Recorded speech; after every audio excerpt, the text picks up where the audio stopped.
There is a house at 2825 Saratoga Trail in Frederick, Colorado, a suburb north of Denver where the housing developments press up against the open plains like they are trying to claim territory from the wilderness itself. And if you were to drive past that house on a summer evening when the sun hangs low and golden over the Front Range, you might notice nothing more remarkable than the tidy lawn and the stone facade and the garage door that opens and closes with the quiet efficiency of American domestic life. Frederick is the kind of town where people move to raise families, where the schools are good and the crime rate is low, and the neighbors borrow cups of sugar and watch each other's packages while they are away on vacation. It is not the kind of place where you expect to find a shallow grave or crude oil tanks filled with the bodies of children, because we tell ourselves that horror belongs to cities and dark alleys and strangers in windowless vans, not to the handsome man next door who waves when he takes out the trash. But some places absorb the violence that happens inside them. They hold it in the drywall and the floorboards and the air that moves through the vents. And this particular house, this 5-bedroom home that was purchased in 2013 by a young couple from North Carolina, became a vault for one of the most disturbing family annihilations in modern American history. This is the story of Christopher Lee Watts, born May 16, 1985 in Spring Lake, North Carolina, a man who looked like a fitness model and smiled like a salesman and who harbored inside him a capacity for cruelty that would shatter 4 lives and devastate everyone who survived them. This is the story of Shanann Catherine Rusek Watts, born January 10, 1984 in Aberdeen, North Carolina, a woman who believed in the power of positive thinking and the promise of multi-level marketing and the fundamental goodness of the man she had chosen to build a life with. This is the story of Bella Marie Watts, born December 17, 2013, a bright and watchful 4-year-old who loved her baby dolls and her stuffed animals, and who was learning to navigate the world with the tentative confidence of early childhood. This is the story of Celeste Catherine Watts, called Cece by everyone who knew her. Born July 17, 2015, a 3-year-old whirlwind of energy and laughter, who had not yet learned that some monsters wear the faces of fathers. And this is the story of Nico Watts, a baby boy who was 15 weeks along in his mother's womb when his father's hands ended both their lives, a child who existed only as a flutter and a hope and a name before he became a line item in a charging document. 4 lives. One morning, one man who decided that his family's future was less important than his own desires. Christopher and Shanann met in 2010, 2 North Carolina natives whose paths converged in a way that felt to both of them like destiny, like the universe aligning to produce the perfect love story. Chris was from Spring Lake, a small community near Fort Bragg where the military presence shapes the culture and the economy and the rhythm of daily life. And Shanann was from Aberdeen, just down the road, a town with its own history and its own struggles and its own sense of what it means to be a family in the American South. They married on November 3, 2012 in Mecklenburg County, and in the photographs from that day you can see the hope radiating from them, the absolute certainty that they were beginning something permanent and good, something that would sustain them through whatever challenges the future might hold. Bella arrived a year later, and then Celeste, and the family moved to Colorado where Chris had found work with Anadarko Petroleum and where they purchased the house on Saratoga Trail that would become both their dream home and their killing ground. Shanann was a believer, not just in the spiritual sense, though she was that too, but in the sense that she believed in the systems that promised success to those who worked hard enough. She sold a product called Thrive for a multi-level marketing company called Lavelle, and she was remarkably good at it, building a network of customers and fellow sellers who looked to her for inspiration and guidance and the kind of energy that seems to glow from certain people. The Thrive lifestyle was more than a job for Shanann. It was an identity, a way of being in the world that said you could have it all if you just worked hard enough and believed strongly enough and posted consistently enough. She posted constantly on social media, sharing videos of her morning routine and her family dinners and her pregnancy updates, documenting a life that appeared to be the fulfillment of every promise that American culture makes to young mothers.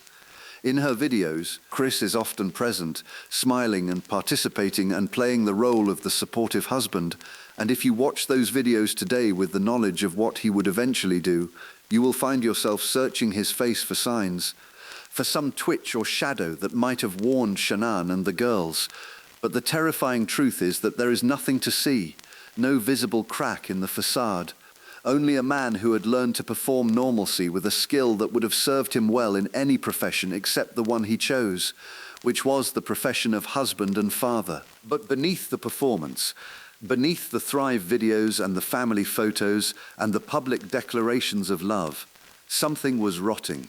In 2015, the Watts family had filed for bankruptcy, a financial crisis that should have brought them closer together but that may have instead fed the resentment that was growing in Christopher Watts like a tumor. Shanann's business required investment, the kind of upfront costs that MLM companies always demand from their sellers, and Chris's job at Annihilation, while stable, was not generating the kind of income that could support the lifestyle Shanann was projecting to the world. The bankruptcy filings revealed a family underwater, drowning in debt, and trying to keep up appearances while the foundations crumbled beneath them. And there is a particular kind of pressure that comes from pretending to be successful when you are actually failing. A pressure that can warp a man's sense of reality until he begins to see his family not as a source of strength, but as a source of suffocation. And then there was the affair, the relationship that Chris had begun with another woman, a woman who represented escape and novelty, and the possibility of a life without the weight of children and debt and a pregnant wife who needed things from him that he no longer wanted to give.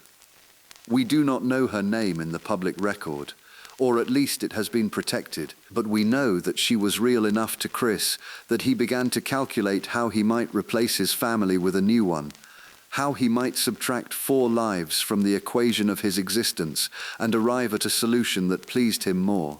His girlfriend would later tell investigators that his behavior had changed in the days leading up to the murders, that he had become distant and preoccupied, and while she may not have known what he was planning, the changes in him were visible to someone who was paying attention, which raises the question of how Shanann, who lived with him and slept beside him and carried his child, could have missed the signs that something was breaking inside the man she loved. The weekend before the murders, Shanann was in Arizona for a Thrive business trip, staying with colleagues and friends who would later describe her as happy and optimistic and full of plans for the baby boy she was carrying. She had been feeling unwell during the trip, experiencing symptoms that she attributed to the pregnancy, and she had told Nicole Utoft Atkinson, her friend and colleague, that she was eager to get home to her girls and to Chris. Nicole would later remember Shanann talking about her husband with affection, with the easy confidence of a woman who believed she knew the man she had married. And there is something almost unbearable in that memory now. The image of Shanann looking forward to reunion while Chris was at home in Frederick making preparations for her death. Because while Shanann was in Arizona, while she was networking and selling and dreaming about the future, Christopher Watts was thinking, always thinking, turning over the mechanics of murder in his mind like a project manager reviewing a timeline. He had the girls that weekend, Bella and Celeste, and he gave them baths and read them stories and tucked them into beds that smelled of baby shampoo and innocence, all while contemplating how he would end their lives.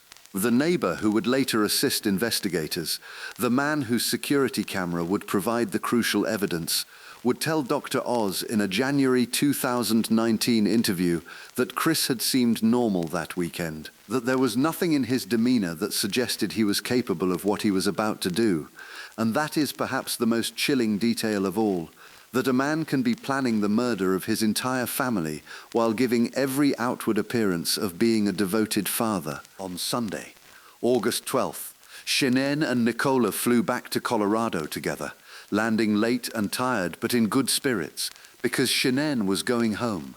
At approximately 1:48 in the morning on Monday, August 13th, Nicola drove Shanann to the house on Saratoga Trail and watched her go inside, watched her disappear into the darkness of the front door where Chris was presumably waiting. Nicola drove away, never imagining that she had just delivered her friend to her death. What happened in the hours between 1:48 and 5:15 in the morning is known only to Christopher Watts, though he has told several versions, each one designed to minimize his responsibility and maximize his victimhood. But the physical evidence tells a story that his words cannot contradict, a story of deliberate and methodical violence committed by a man who had already decided that his family was an obstacle to be removed. Sometime in those dark hours, while the neighborhood slept and the Colorado plains stretched silent and indifferent beyond the subdivision, Christopher Watts murdered his pregnant wife Shanann by strangulation. He used his hands, the same hands that had held her when they danced at their wedding, the same hands that had placed a pregnancy announcement on Facebook for all the world to see. And he squeezed until the life left her body and she became, in his mind, a problem that needed disposal. She was 15 weeks pregnant with Nico, which means that when Chris killed Shanann, he killed two people with one act of violence, though the legal system would later treat Nico's death as something separate, something called unlawful termination of a pregnancy, as if there were any meaningful way to separate a mother from the child she was carrying when she died. But Bella and Celeste were still alive when Shanann died, and that fact creates a horror that is almost too great to hold in your mind. Bella was 4, old enough to understand that something was wrong, old enough to walk into her parents' bedroom and see her father standing over her mother's body. Imagine her confusion. Imagine the way her small mind would have tried to process an image that no child should ever see. Imagine her calling out for her mother and receiving no answer, because her mother was already gone and the only adult in the room was the man who had made her that way. And Celeste, little Cece, was 3, still young enough to believe that her daddy could fix anything, that the monsters under the bed were just stories and that the real world was safe because he was in it. Chris Watts would later claim, in his first and most grotesque version of events, that he had killed Shanann only after discovering that she had smothered their daughters in a rage, a lie so transparent and so insulting to her memory that it barely deserves repetition. Yet it tells us everything about how he saw his wife, not as a person he had loved, but as a prop in the narrative he was trying to construct. The truth that would emerge slowly over months and years through confessions and letters and the slow erosion of his lies, is that Bella and Celeste were alive when Chris loaded Shanann's body into his work truck. He told Bella that her mother was sick, a lie so inadequate and so cruel that it barely deserves the name, and then he placed both girls in the back seat without their car seats, without the safety restraints that Shanann would have insisted upon. Because Shanann was dead, and the only person making decisions now was the man who had decided that his family was disposable. He backed his truck into the garage, a maneuver that was captured by a neighbor's security camera and that would later become the piece of evidence that shattered his alibi like glass. He loaded a gas can into the bed of the truck, or at least that is what the footage appeared to show, and he drove away from Saratoga Trail in the early morning darkness with his wife's body and his 2 living daughters. There is a particular kind of horror in imagining that drive, the miles of Colorado highway stretching out in the dark, the smell of oil and death mixing in the confined space, and 2 little girls who still trusted their father even as he drove them toward the place where he would end their lives. He had access to a remote Anadarko oil site, a place so isolated that no one would hear screams if there were screams, or if by that point the girls were too confused and too frightened to make a sound. He had already dug a shallow grave near the oil storage tanks, or perhaps he dug it that morning in the darkness with a shovel from his truck. The details blur together in the timeline of his confessions, but what matters is that he knew exactly where to put Shanann, knew that the earth would take her back and hide what he had done. He buried her there, in a grave so shallow that investigators would find her quickly once they knew where to look, and then he turned his attention to Bella and Celeste. The medical examiner would later determine that he smothered them with his bare hands, one after the other, though in letters to a pen pal years later he would admit that he had first tried to smother them in their beds at home and had failed, which means those little girls may have already experienced the terror of their father pressing a pillow over their faces before he decided to finish the job at the oil site. I need you to understand what that means, because it means he tried twice. It means the first attempt didn't work. And it means he still had the capacity to load them into a truck and drive them to their final moments as if he were taking them to daycare. The oil tanks were crude storage containers, massive cylindrical structures that held the black lifeblood of the industry Chris worked in, and each one had a hatch at the top with an opening just 8 inches in diameter. 8 inches. That is all the space he had to work with. 8 inches of darkness into which he forced the bodies of his daughters. Bella had scratches on her left buttock from being shoved through that hole, and a tuft of blonde hair was found on the edge of one of the hatches, physical evidence of her final struggle against the father who had once brushed that same hair and called her princess. Celeste was 3, smaller and lighter, perhaps easier to push through the opening, and investigators found her in a separate tank, as if even in death he could not let them be together. Or perhaps as if he was simply following some internal logic that made sense only to him.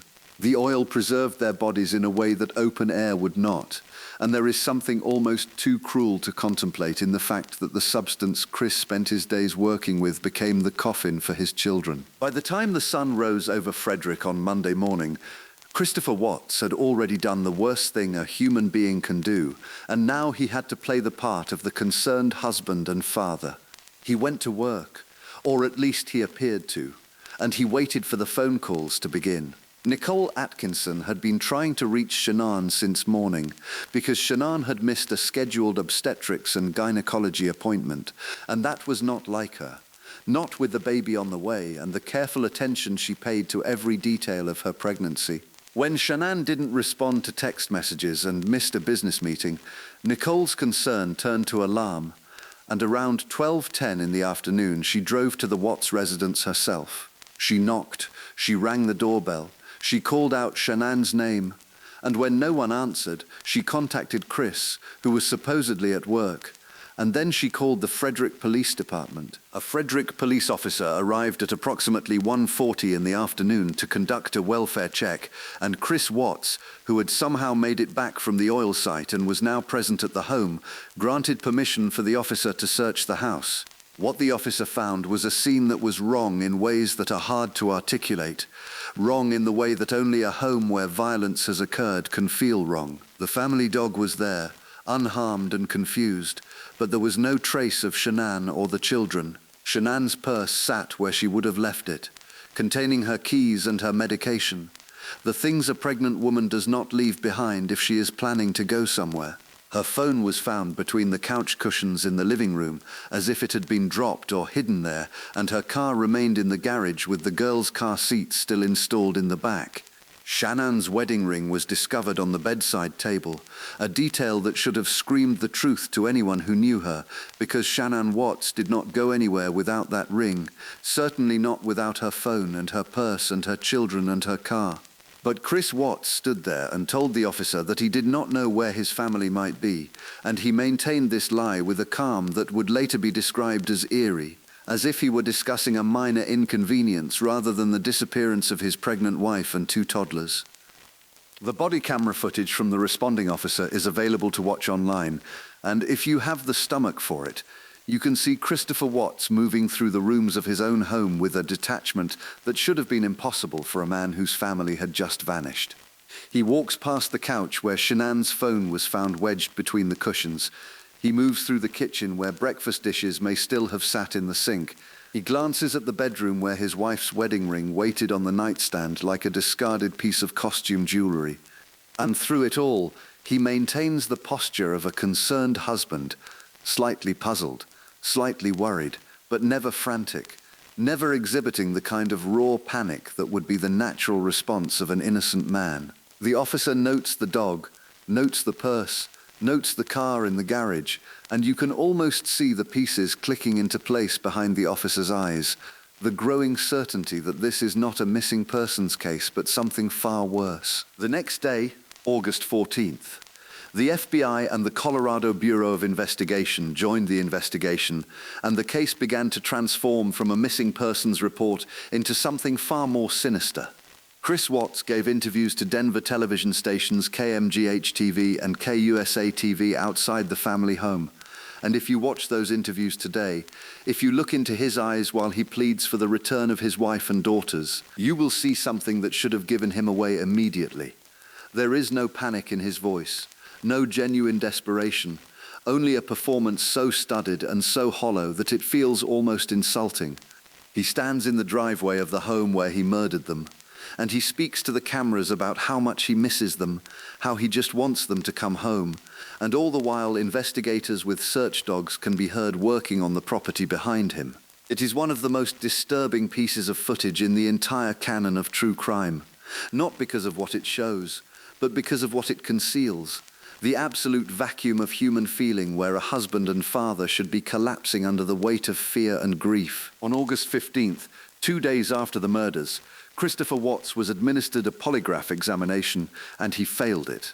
The failure of a polygraph is not legally definitive, but it was enough to crack the facade, enough to make investigators press harder and to make Chris realize that his story was crumbling. When Watts was brought to the police station for questioning, he entered a room that would become the stage for his final performance. The interview rooms at the Frederick Police Department are small and utilitarian, designed not for comfort but for confession, and Watts sat in one of those rooms for hours while detectives circled closer and closer to the truth. The security camera footage shows him slumped in his chair, occasionally rubbing his face, occasionally asking for water, playing the part of an exhausted and worried husband with a dedication that would have been admirable if it were not so grotesque. But polygraphs do not lie, or at least they measure the physiological responses that suggest deception.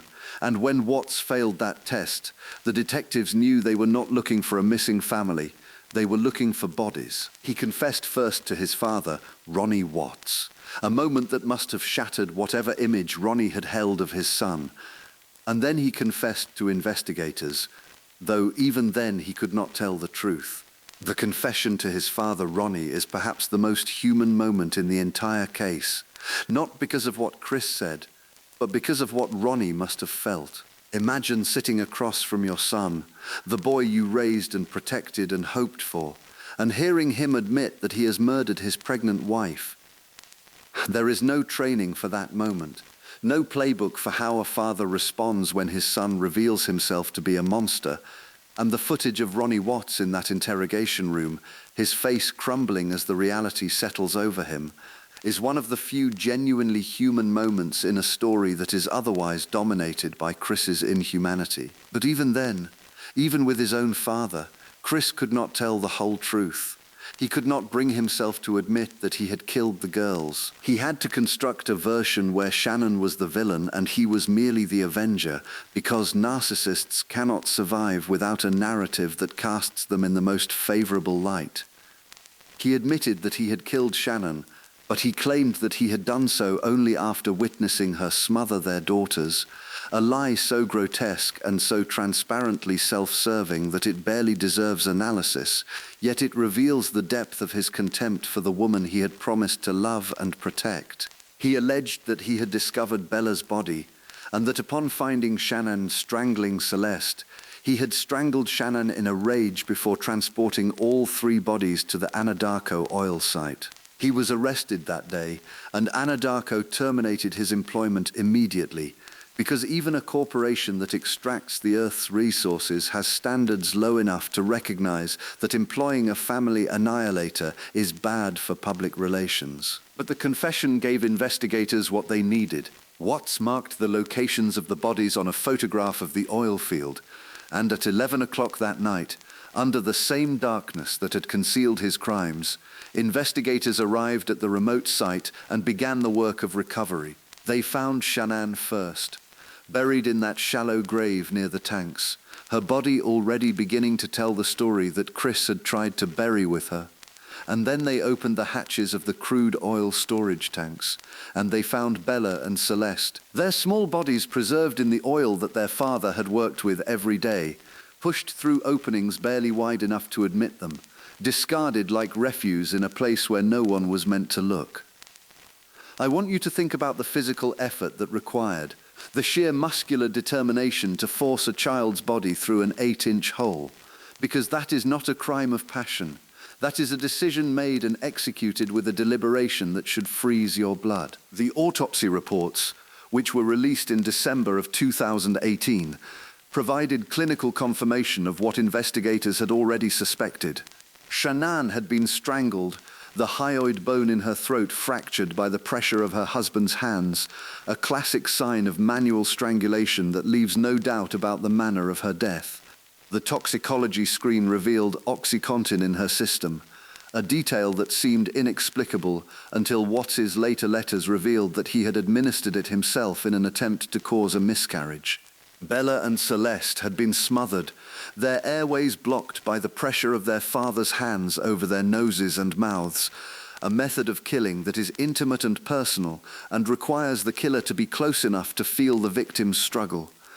The medical examiner noted the scratches on Bella's buttock, the tuft of blonde hair on the tank hatch, the oil that had saturated their small bodies, and each detail added another layer to the portrait of a man who had treated his children with less care than most people treat their garbage. On August 21st, prosecutors charged Watts with 3 counts of first-degree murder, including additional counts for each child under a provision covering the death of a child under 12 by a person in a position of trust.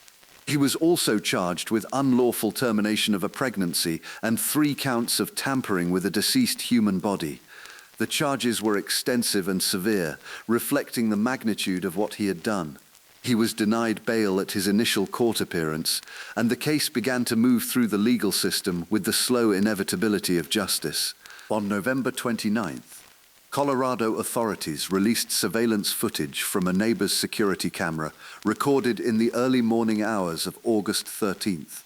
The video showed Watts loading a gas can into his pickup and backing the vehicle into his garage, and investigators concluded that this was the moment he was preparing to transport the bodies. The footage demonstrated that Shanann did not leave the house with the children that morning, contradicting Watts's initial statements, and it provided a visual timeline that made his lies impossible to sustain. You can watch that footage online today.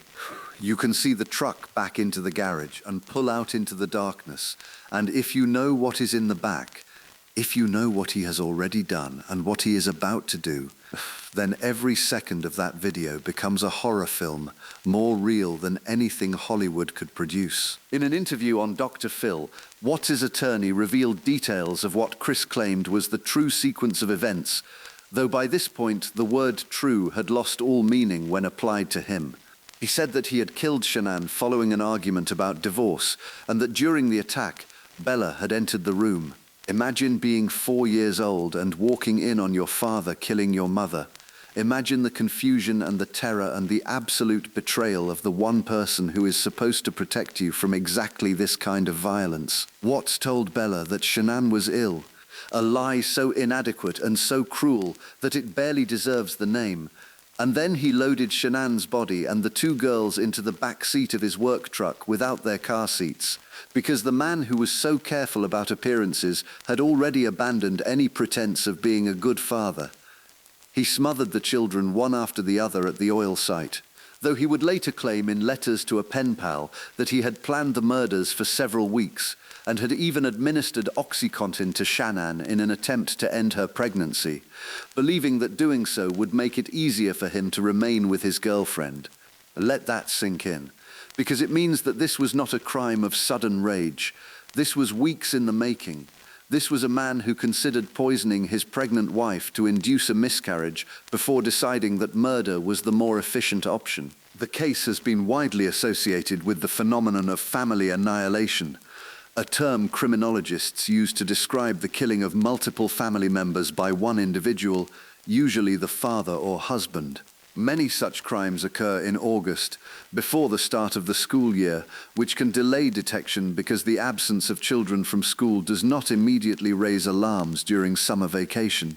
Former FBI profiler Candice DeLong noted that cases of this type are uncommon because family annihilators usually commit suicide after the murders, an observation that makes Christopher Watts even more unusual and perhaps more terrifying, because he did not turn the violence inward when he was finished.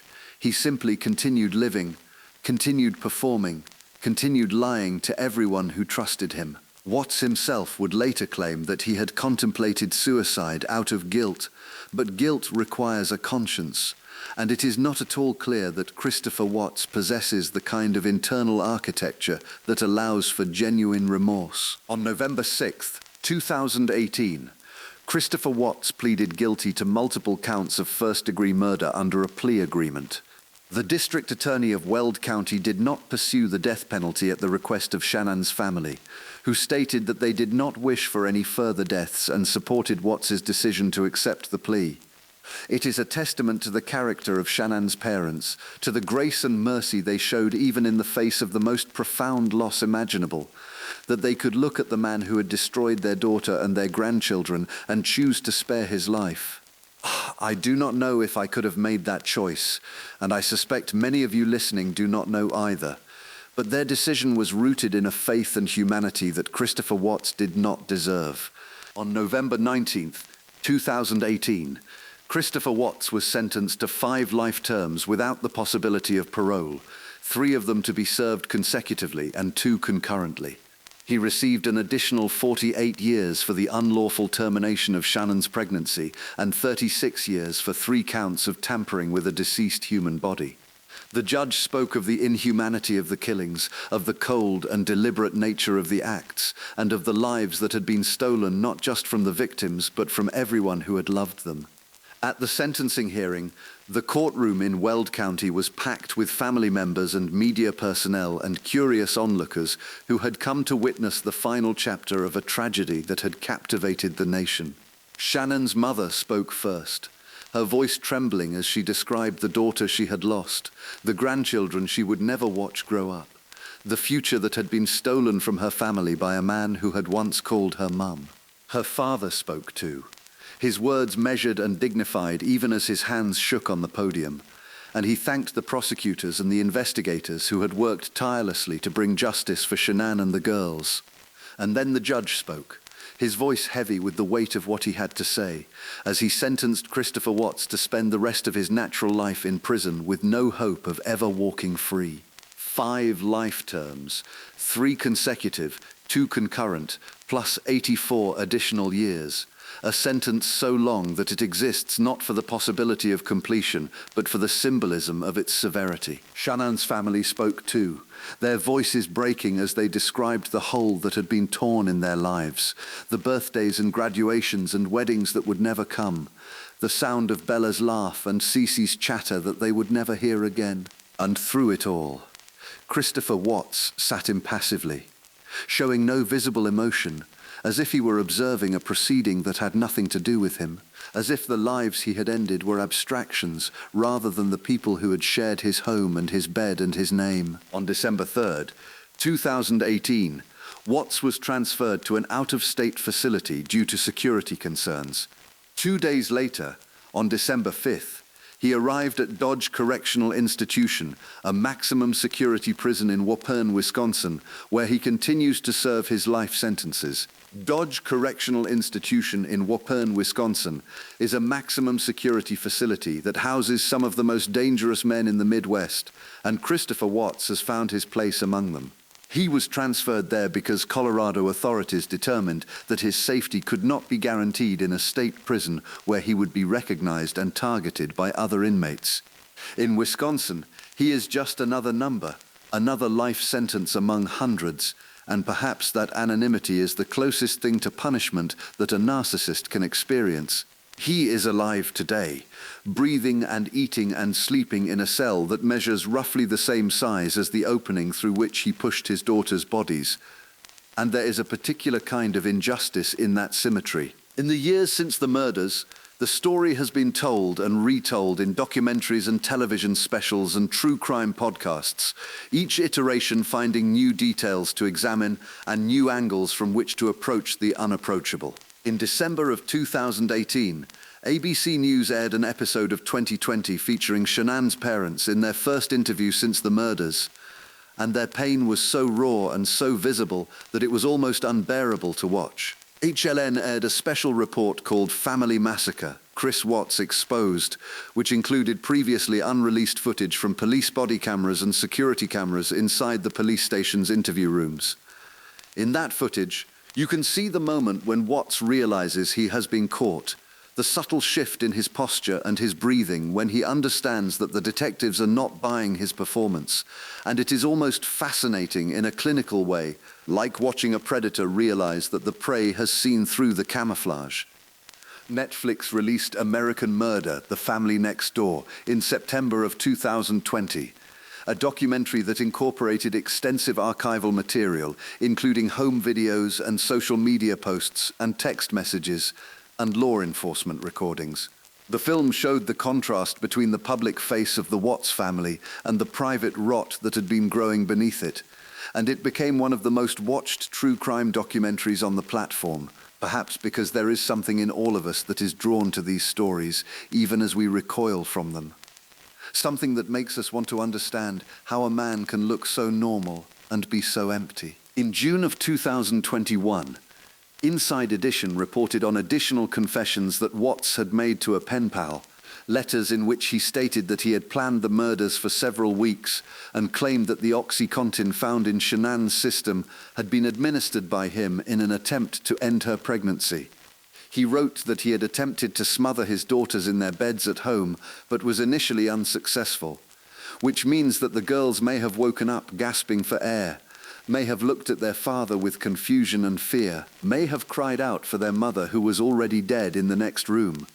And then he loaded them into the truck anyway, drove them to the oil site anyway, finished what he had started anyway, because Christopher Watts is a man who does not stop once he has decided on a course of action.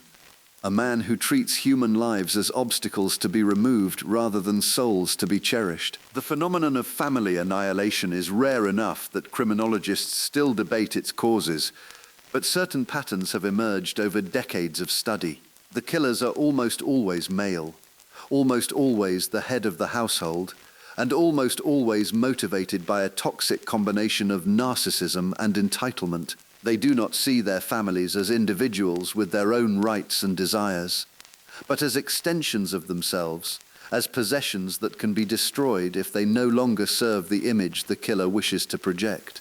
Christopher Watts fits this profile with almost textbook precision, a man who saw his wife and children as obstacles to his happiness, rather than as human beings deserving of love and protection. The fact that he did not kill himself after the murders, the fact that he instead constructed an elaborate lie and performed for the cameras, suggests a level of narcissistic detachment that is almost incomprehensible to those of us who feel empathy as naturally as breathing. The house on Saratoga Trail still stands, though it has changed hands and the new owners have likely tried to scrub away the history that clings to the walls like smoke damage. But some things cannot be scrubbed away. Some stains go deeper than paint and primer, and the memory of what happened in those rooms in the early hours of August 13th will linger in the foundation long after everyone who remembers the names has passed on.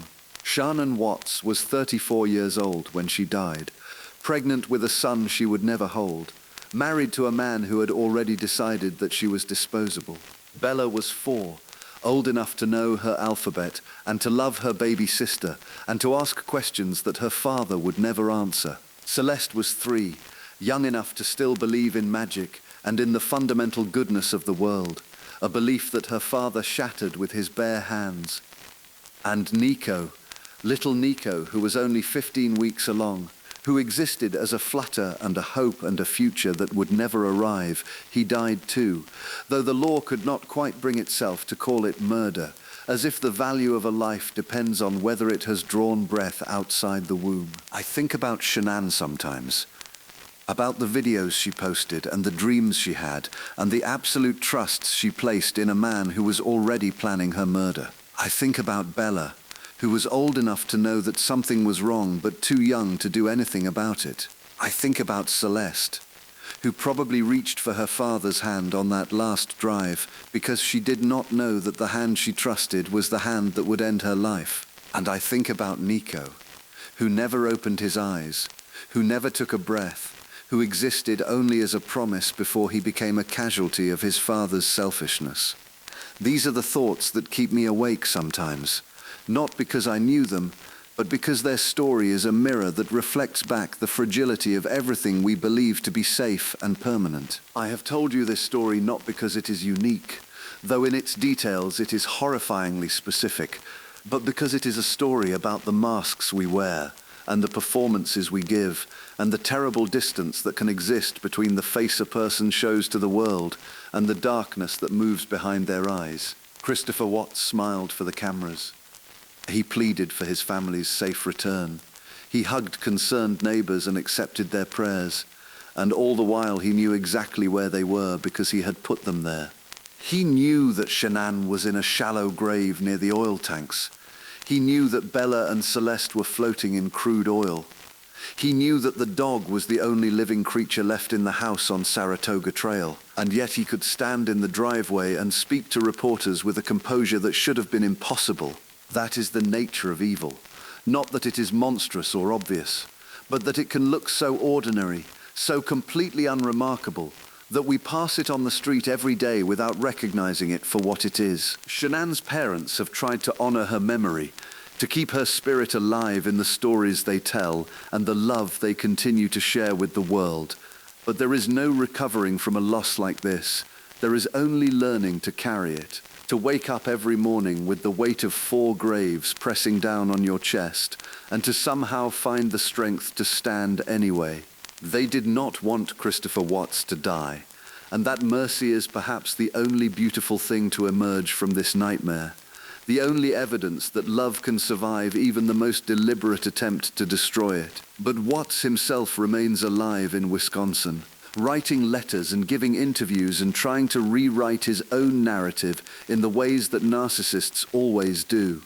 Because a man who could kill his family and then beg for their return on television is a man who will never stop performing, never stop calculating the angle that makes him look the most sympathetic, the most misunderstood, the least responsible for the choices he made in the dark. The Watts family murders will be studied for years to come, analyzed by psychologists and criminologists and true crime enthusiasts who will parse every detail in search of understanding. But there is no understanding to be found, no grand theory that explains why a man who had everything would destroy it all for the illusion of something better. There is only the fact of what happened, the cold reality of 4 lives ended by hands that should have held them close, and the lingering question of whether we will ever be able to recognize the next Christopher Watts before he acts. I hope we do, for Shanann's sake, for Bella's sake, for Celeste's sake, for Nico's sake, and for all the families who still believe that the monster is somewhere else, when sometimes the monster is already inside the house. I want to leave you with a question. Not because I have an answer, but because some questions are too important to be left unasked. How many times did Shanann Watts look at her husband and see the man she had married, the father of her children, the partner in her dreams, while behind that familiar face, something cold and calculating was already making plans for her death? How many of us have slept beside someone who was not who they claimed to be, who wore the mask so well that we never thought to look underneath? The Watts family murders are not just a true crime story. They are a warning about the limits of what we can know about the people we love, about the danger of assuming that a smile means safety, and that a shared bed means shared intentions. Christopher Watts will die in prison, as he should, but the house on Saratoga Trail will remain, and the oil tanks at the Anadarko site will remain, and the memory of a pregnant mother and her 2 little girls will remain, not because the world needs another tragedy to consume, but because Shanann and Bella and Celeste and Nico deserve to be remembered as they were, not as victims, not as statistics, but as people who lived and laughed and loved before the darkness came for them in the form of a man who had promised to keep them safe. Rest in peace. Shanann, Bella, Celeste, and Nico. May your names outlast his, and may your story be told not to glorify the monster, but to honor the lives he could not extinguish no matter how hard he tried.